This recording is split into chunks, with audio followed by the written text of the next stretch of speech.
Over the past 5,000 years, civilizations were born and civilizations were destroyed.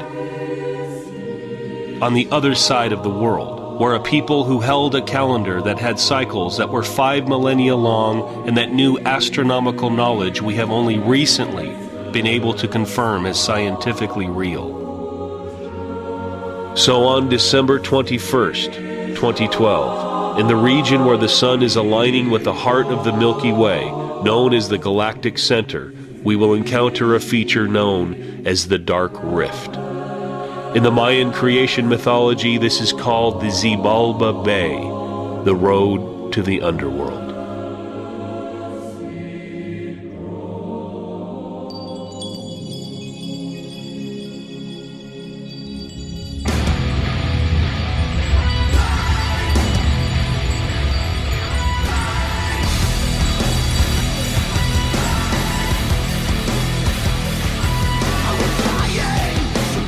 In recent years, the new end date, our meeting with destiny itself, has been moved to December 21st, 2012.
At the end of the 20th century, many predicted the advent of doom, or the return of Christ.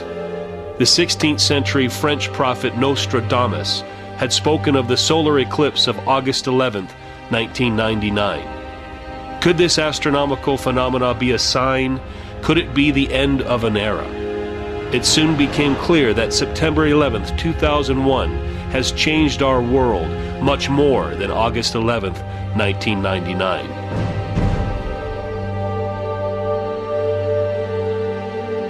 But in recent years, the new end date, our meeting with destiny itself, has been moved to December 21st, 2012.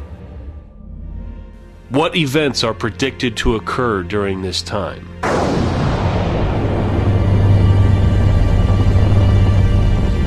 Climate change, unprecedented hurricanes, and the most violent earthquakes ever experienced dominate the news regularly. With so many false alarms, is time finally running out? Though climate change might be man-made, hurricanes and definitely earthquakes are clearly out of our hands. So what is causing this? Some look towards the sun. Some scientists even hold the sun responsible for the climate change, noting that the global warming is not just happening on this planet, but all throughout the solar system. Unlike 1999, December 21st, 2012 is indeed the end of something. The long count calendar, a calendar system used by the Mayan civilization of Central America. On that day, the 13th Baktun cycle will be completed. Some Mayan and other Mesoamerican groups, such as the Aztecs, say we live in the 5th age. The next age, to be born in 2012, will be therefore that of the 6th sun. Our age started on August 11th, 3114 BC. But as it is known, that time did not mark the beginning of the world. Why should we consider 2012 to be the end of the world? Or is it the birth of a new world?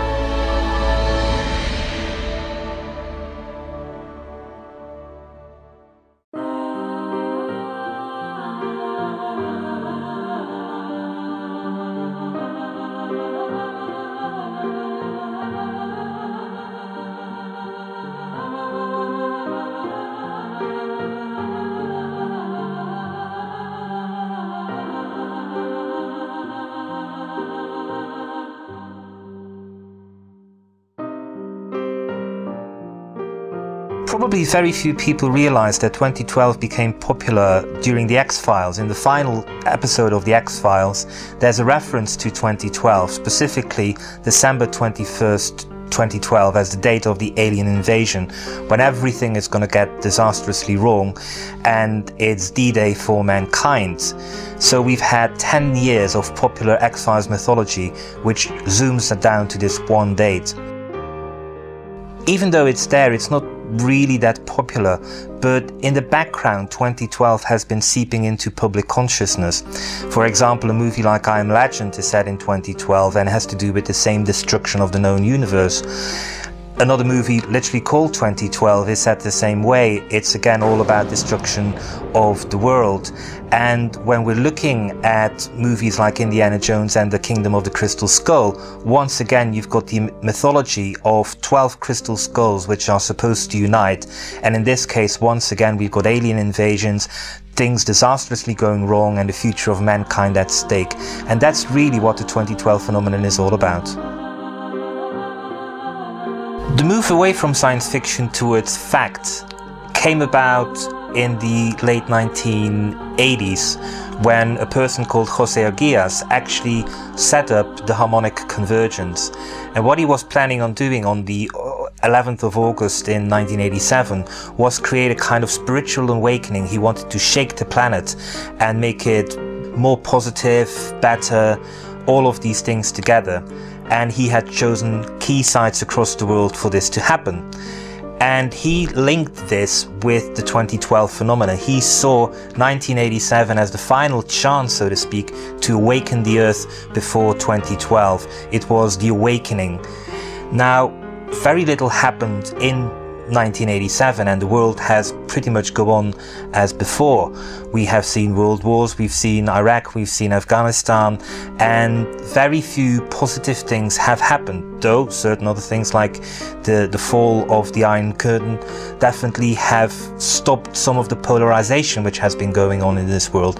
But it's definitely not the case that now, a few years from 2012, the world is going to be as rosy-colored as Arguillas has said it has.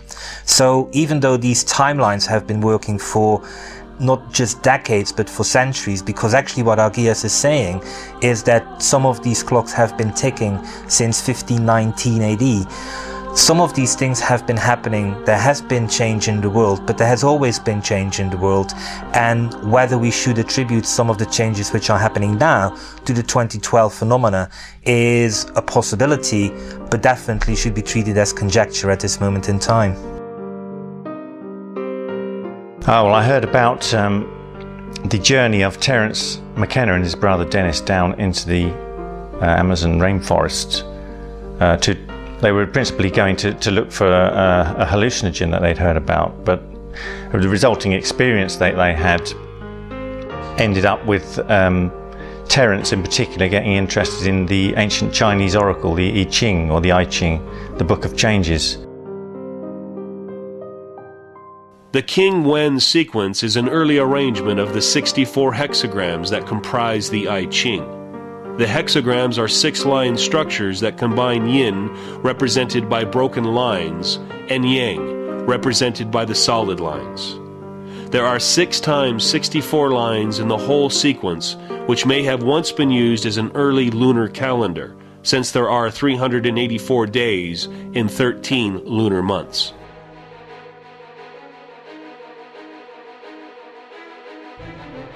Everything that happens in the universe is encoded somehow into this Book of Changes, and he proceeded to extract all that information and turned it into a graph, and ended up with a graph that graphed the ebb and flow of novelty in the universe, new things that haven't happened before, and the graph goes up towards habit and down towards novelty. And it all reaches a huge crescendo around the year 2012, which he called the eschaton, the end of time.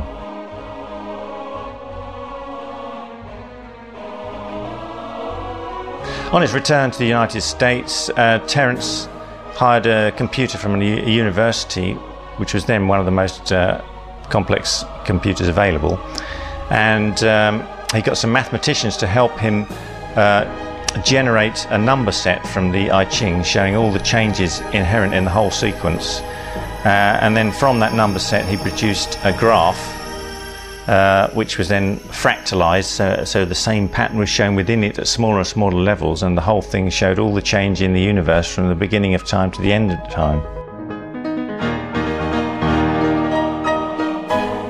McKenna noticed that there are 384 lines in the whole I Ching sequence. That's 6 times 64, 64 hexagrams of 6 lines each. And then he realized that there are 384 days in 13 lunar months, so the whole thing could have originally been an early lunar calendar. Then he saw that if you multiply those 384 days times 64, you end up with 6 minor sunspot cycles. And if you again multiply that by 64, you end up with 2 zodiacal ages. And then multiplying that by 6, you get 1 precession of the equinoxes. Time wasn't as linear or as simple or as easy as we all thought it was. It wasn't just going from A to B, but that within time there was this code, and that this code held a message for a future, and specifically that across the balance of time, more and more novelty was happening. Newer things were happening at a far greater pace, and this was speeding up to what he called singularity, whereby at one moment in time and information and novelty would be so overpowering that everything would stop. And specifically, McKenna pinpointed this event to roughly 2012.